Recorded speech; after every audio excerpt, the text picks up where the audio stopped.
Imagine you haven't eaten in 2 days. You know exactly where the herd is. You tracked it yesterday. You found the prints.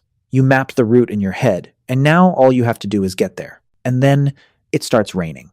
Not a light drizzle. A heavy, soaking, wind-driven rain that doesn't stop. It goes all day, then all night, then the next morning, and it's still going.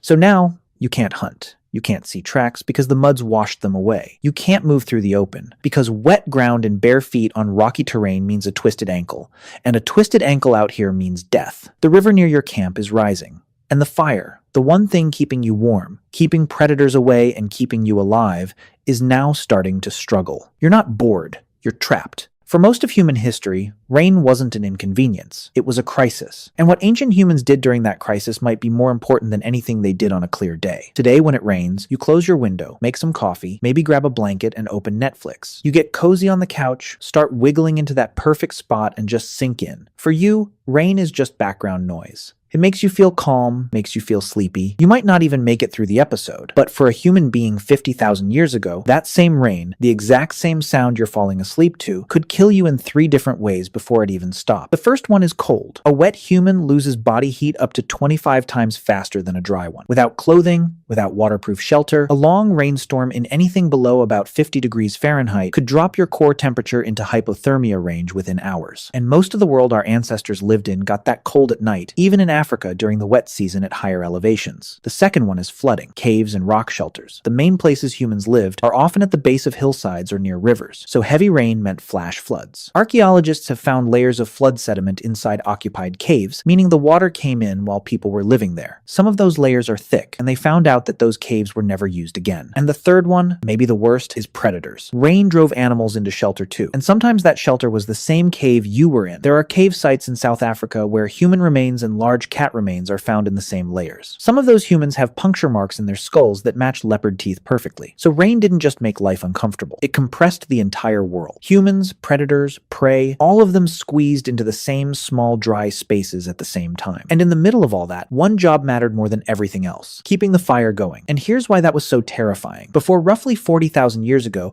we're not entirely sure how reliably humans could start fire from scratch. There's evidence of controlled fire use going back at least 400,000 years at a site called Sibudu Cave in Israel, and possibly as far back as 1,000,000 years at Wonderwork Cave in South Africa. But here's the thing. Controlling a fire that already exists and creating one from nothing are two very different skills. And for most of human history, most people probably couldn't do the second one. So if your fire went out, you might not be able to relight it. You'd have to carry an ember from somewhere else, which some groups actually did. They transported smoldering coals wrapped in green leaves or packed inside a type of woody mushroom called tinder fungus that could catch a spark and smolder inside itself for hours. It was basically a biological lighter. And we know this wasn't just guesswork. When they found Ötzi the Iceman, the 5,300-year-old frozen man preserved in the Alps, he was carrying a complete fire kit in his belt pouch: tinder fungus, flint, iron pyrite for striking sparks, and extra plant tinder as backup. Even 5,000 years ago, losing your fire was serious enough that people carried dedicated equipment to prevent it. So when rain hit, the first priority wasn't shelter. It was the fire. Move it deeper into the cave. Shield it with hides or brush. Feed it carefully. Not too much, not too little. Find dead lower branches from coniferous trees, the ones still protected by the canopy above, usually still dry underneath. Split open wet logs to get at the dry wood inside. Use birch bark as kindling, because birch contains a chemical called betulin that actually burns even when it's wet. One person's entire job during a rainstorm might have been just sitting next to that fire for hours, feeding it, shielding it, making sure it didn't die. Because that fire was everything. It was warmth, light, safety, cooked food, and the center of every social interaction the group had. Letting it go out wasn't just careless. It was potentially fatal for everyone. Alright, so the fire is going and you're mostly dry, but you cannot leave. So what do? You make things. The archaeological record is very clear on this. Caves and rock shelters are absolutely packed with evidence of manufacturing. Stone tools in every stage of production. Piles of flaking debris, those tiny chips of rock that fly off when you're shaping a tool, found concentrated in specific spots inside caves. Exactly where someone would sit near firelight and work for hours. But it wasn't just stone tools. At Blombos Cave in South Africa, archaeologists found a 100,000-year-old ochre processing workshop. Abalone shells used as mixing bowls. Ochre ground into powder. Bone tools used to stir and apply it. This wasn't basic survival. This was production. Someone sat in that cave, probably while the rain pounded outside, and manufactured pigment on purpose with a system. And then you've got bone needles. They start appearing in the record around 60 61,000 years ago in South Africa, and later across Europe and Asia. These are delicate, precise tools with tiny drilled eyes. You don't make a bone needle while you're running from something. You make it when you're sitting still, focused, with hours to spare. Rainy days gave people that time. Now here's where it gets really interesting. At a Neanderthal site called Abri du Maras in France, archaeologists found a tiny fragment of twisted plant fiber string dating to roughly 5,200 years ago. That's the oldest direct evidence of string ever found. And then, at Hohlefels Cave in Germany,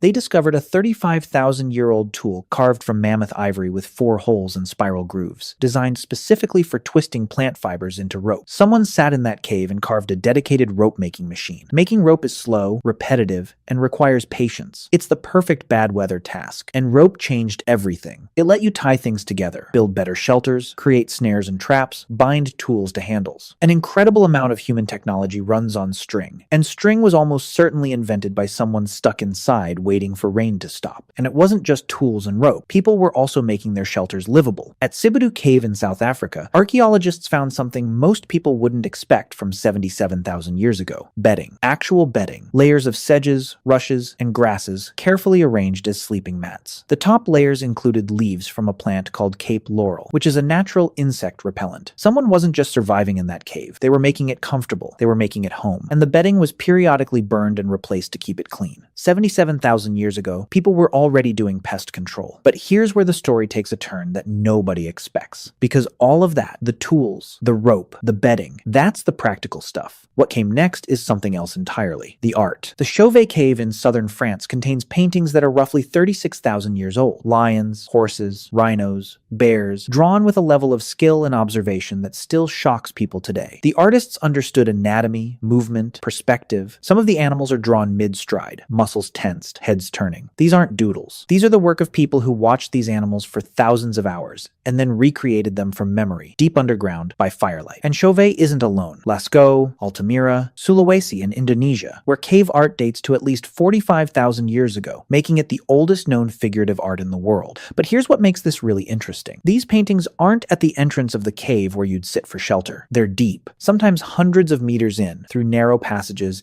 in chambers you'd have to crawl to reach. Someone carried animal fat lamps into total darkness and painted.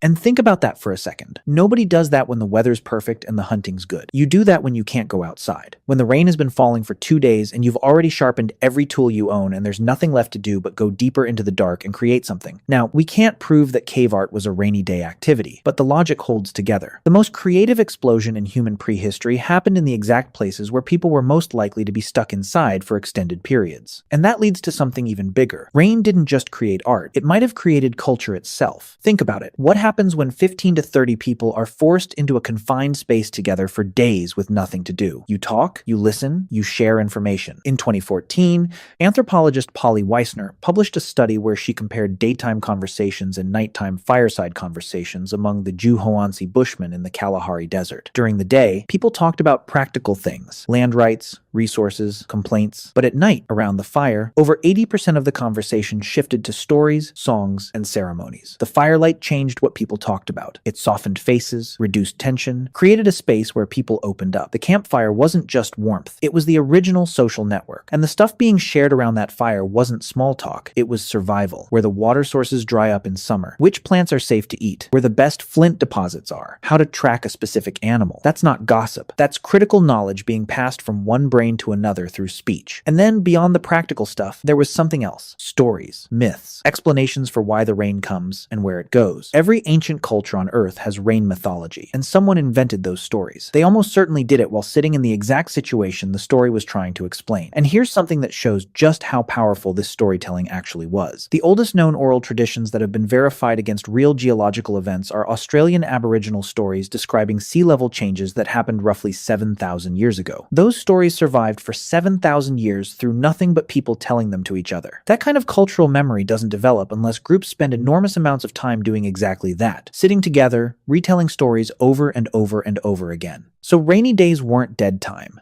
They were transmission time. The days when knowledge moved from the old to the young, when skills were taught by demonstration, when the group's collective memory got reinforced and updated. Now, here's the part nobody talks about. Rain wasn't always bad. Sometimes it was actually the best thing that could happen. After a heavy rain, the ground is soft. And soft ground means perfect tracks. Deep, clear, detailed. You can see exactly which animals walked past, how long ago, how fast they were moving, and where they went. Some of the best tracking conditions in the world come right after rain stops. Rain also meant water. Humans could collect and store rainwater, and even early hominins may have understood this. Rock depressions that fill with clean water during rain are found near almost every known prehistoric campsite, and some of them show signs of being deliberately carved deeper to hold more. But water wasn't the only thing rain brought. Mushrooms and certain plants explode after rain. Tubers are easier to dig from wet soil. Insects come to the surface. A rainy period didn't stop the food supply. It changed it completely, and the groups that understood those changes had an enormous advantage over those that didn't. Termites are a perfect example. They swarm after rain in tropical Africa. They're one of the most protein-dense foods available. You don't need tools, you don't need weapons, you just pick them up. There are chimpanzees today that gorge on termite swarms after rainstorms. Early humans almost certainly did the same thing, probably on a much larger scale. So what did ancient humans do when it rained all day? Everything that mattered. They kept the fire alive. They made the tools they'd use for the next hunt. They sewed the clothing that would keep them warm through winter. They twisted the rope that would hold their shelters together. They ground the pigment they'd use to paint animals on cave walls deep underground. They told the stories that would carry survival knowledge across generations. And when the rain finally stopped, they walked outside into soft ground, covered in perfect animal tracks, and got back to work. Rain didn't slow them down. It gave them time to prepare for everything that came next. Every tool, every piece of clothing, every story, every painting on a cave wall, all of it came from downtime, from the hours and days when they couldn't go out and had nothing to do except sit near a fire and think. Boredom didn't exist for them the way it does for you. Because when you're sitting in a cave with the rain hammering outside, and your survival depends on what you make with your hands in the next few hours, you don't get bored. You get creative. And that might be the single biggest reason we're still here.